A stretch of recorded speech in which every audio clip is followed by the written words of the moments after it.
அனைவருக்கும் வணக்கம். நல்லதோர் குடும்பம் என்னும் தொடரை ஆரம்பிக்க உள்ளோம். இக்கதைக்குள் செல்வோம். என் பெயர் ராமு. நல்லதொரு குடும்பம். என் பெயர் தர்ஷன். என் பெயர் தர்ஷினி. தர்ஷினி, தம்பிக்கு கொஞ்சம் பாடம்லாம் சொல்லி கொடுமா. அவனுக்கு 12th பப்ளிக் எக்ஸாம் வரப்போது மார்ச் 2ஆம் தேதின்னு செய்தியிலே சொல்லிட்டாங்கம்மா.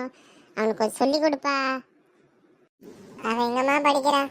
ஸ்கூல் விட்டது தான் ஃபோன் பண்ணுறான், இல்லைனா தூங்கிடுறான். ஞாயிற்றுக்கிழமையானா போதும், ஃப்ரெண்ட்ஸோட கிரிக்கெட் விளையாட போகிறேன்னு போயிடுறான். இதில் எங்கே படிக்கிறது?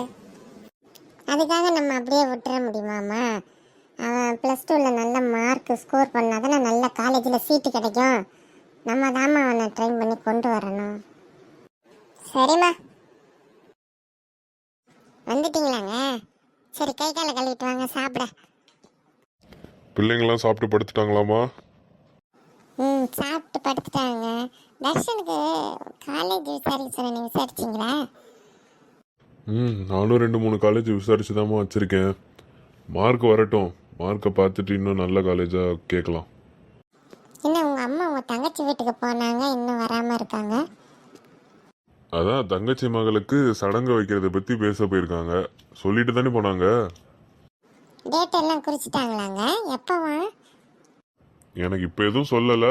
நான் நாளைக்கு காலைல போய் என்ன விவரம்னு கேட்டு வரேன். நம்ம பொண்ணுக்கு 3rd இயருக்கு ஃபீஸ் கட்டணும், பையனுக்கு காலேஜுக்கு ஃபீஸ் கட்டணும், உங்கள் தங்கச்சிக்கு மகளுக்கு நகை எடுத்து போடணும். என்ன பண்ண போகிறோன்னு தெரியல. எல்லாம் செய்கிறதெல்லாம் செஞ்சு தானே ஆகணும். தங்கச்சி மகளுக்கு நகை போட்டு தான் ஆகணும், இல்லைன்னா தங்கச்சி கோச்சுக்கும். தங்கச்சி கோச்சுக்குதோ இல்லையோ, உங்கள் அம்மா அவ்வளோதான், நகை போடலைன்னா பேத்திக்கு.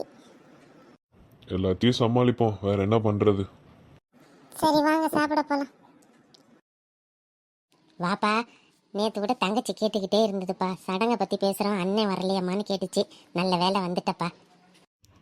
அதை கேட்கதாம்மா வந்தேன். என்னைக்கு டேட்டு முடிவு பண்ணியிருக்கீங்க? இருப்பா, இந்த தங்கச்சியை கூப்பிட்றேன், என்ன விவரம்னு கேளுப்பா. அமுதா, இங்கே வாமா, அண்ணன் வந்திருக்கான். அண்ணே வாங்கண்ணே, வாங்கண்ணே. நல்லா இருக்கீங்களா? அண்ணி பிள்ளைங்களாம் நல்லா இருக்காங்களா? எல்லாரும் நல்லா இருக்காங்கப்பா. இங்கே எப்படி இருக்காங்க எல்லாரும்? நீங்கள் எப்படி இருக்க? சரி, சடங்குக்கு டேட் என்ன முடிவு பண்ணிட்டீங்களா? வீட்டில் வைக்கிற மாதிரியா இல்லை மண்டபம் வந்து பார்க்கணுமா? இது கார்த்திகை மாதம் தானே, நல்ல மாதம். அடுத்த வாரம் ஞாயிற்றுக்கிழமை வைக்கலான்னு ஒரு பார்ட்டி ஹால் மாதிரி பிடிச்சி வைக்கலான்னு அதுதான் தங்கச்சி ஆசைப்படுது. ஃப்ரெண்டுங்கெல்லாம் வருவாங்க, அதனால. சரிம்மா, அப்படியே செஞ்சிடலாம். அண்ணா இருங்கண்ணா, நான் சமைக்கிறேன், சாப்பிட்டு போகலாம். பரவாயில்லம்மா, இருக்கட்டும்மா. எனக்கு வேறு வேலை இருக்குது, நான் வேறு போகணும். அப்புறம் ஒரு நாள் இன்னொரு நாள் சௌகரியமாக உட்காந்து சாப்பிட்டுக்கலாம். நீ இருப்பா.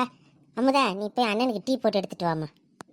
சரிண்ணா, நீங்கள் பேசிக்கிட்டு இருங்க, நான் போய் டீ போட்டு எடுத்துகிட்டு வரேன்.